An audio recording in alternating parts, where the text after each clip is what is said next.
చేశాం.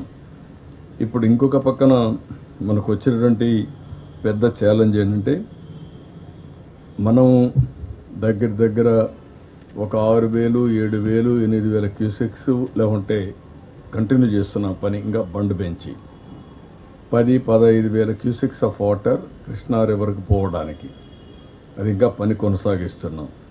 కానీ రేపు దగ్గర డిఫరెంట్ టైమ్స్లో ఫస్ట్ 12 గంటలు సెప్టెంబర్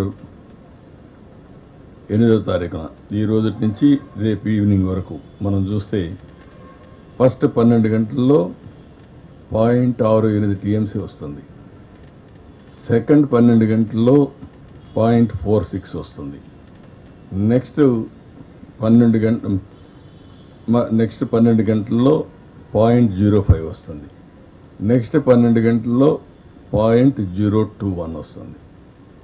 ఆ వాటర్ వస్తే ఎంత వస్తుంది అనేది కూడా క్యాలిక్యులేట్ చేసి మళ్ళీ ఎక్కడ కూడా ఈ కాలువలు పొంగకుండా ఏం చేయాలనో ప్లానింగ్ చేసుకుంటున్నాం.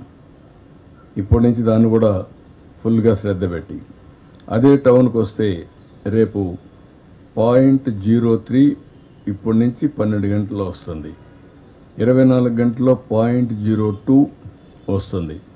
36 గంటల్లో 0.002 వస్తుంది. కాబట్టి సేఫ్. ఇక్కడి నుంచి నీళ్ళని పంపించగలుగుతాం. కానీ అక్కడ బుడమేరు ఏదైనా ప్రాబ్లం ఇస్తే మళ్ళా సమస్య వస్తుంది. ఎందుకు ఇవన్నీ క్యాలిక్యులేట్ చేస్తున్నామంటే ఎన్ని జాగ్రత్తలు తీసుకుంటున్నామో ప్రజలు కూడా అర్థం చేసుకోవాలి, మీ మీడియాకు కూడా అర్థం కావాలి. టెక్నాలజీని పూర్తిగా వాడుతున్నాం. ఆల్మోస్ట్ ఆల్ టెక్నాలజికల్ ఏవైతే ఉన్నాయి డ్రోన్స్ కానీ, ఫోన్స్ కానీ, సీసీటీవీ కెమెరాస్ కానీ ఇవి కూడా ఫుల్గా వాడుతున్నాం. మా వాళ్ళు ఫిజికల్గా ఎవ్రీవేర్ ఉంటున్నారు. వాళ్ళకు కావలసిన అవసరాలని తీరుస్తున్నాం. రేపటి నుంచి ఎన్యూమరేషన్ కూడా ఇప్పటికే 80 మండలాల్లో 80 సచివాలయాల్లో 100% పూర్తి అయిపోయింది. రేషన్ ఇచ్చేసాం. ఆ ఊరంతా కూడా డ్రై ఫుడ్ ఇచ్చేసాం. తర్వాత క్లీనింగ్ అయిపోయింది. Almost all everything is over. Now మా ఉద్దేశం ఎన్యూమరేషన్కి వెళ్తున్నాం. అయితే ఎన్యూమరేషన్కి వెళ్ళే మునుపు ఇంకొక మేజర్ వర్క్ మాకు అనిపించేది ఏంటంటే స్కూటర్లు కానీ,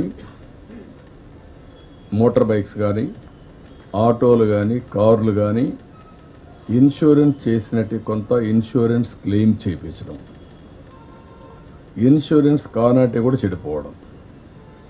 ఇప్పుడు ఇవన్నీ రిపేర్ చేయించడం ఒక పెద్ద ఎక్సర్సైజ్.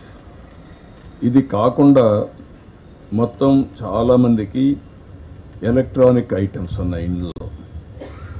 ఎలక్ట్రానిక్ ఐటమ్స్ ఒక టెలివిజన్, ఒక రెఫ్రిజిరేటర్, ఒక washing machine, air conditioner, laptop, desktop, microwave oven, mixie, grinder, cooker, gas stove, water purifier, చిన్ని ఇలాంటి చాలా ఉన్నాయి. ఇవన్నీ కూడా రిపేర్లు చేయించాలి. ఏజెన్సీస్ ఏవైతే ఉన్నాయో ఇవన్నీ ఎలక్ట్రానిక్స్ అన్నీ ఆ కన్సర్న్ మ్యానుఫ్యాక్చరే చేయగలుగుతాడు. వాళ్ళ ప్రిస్క్రైబ్డ్ మెయింటెనెన్స్ ఇంజనీర్లే ఉంటారు, ఆ వర్కర్స్ ఉంటారు. వాళ్ళందరూ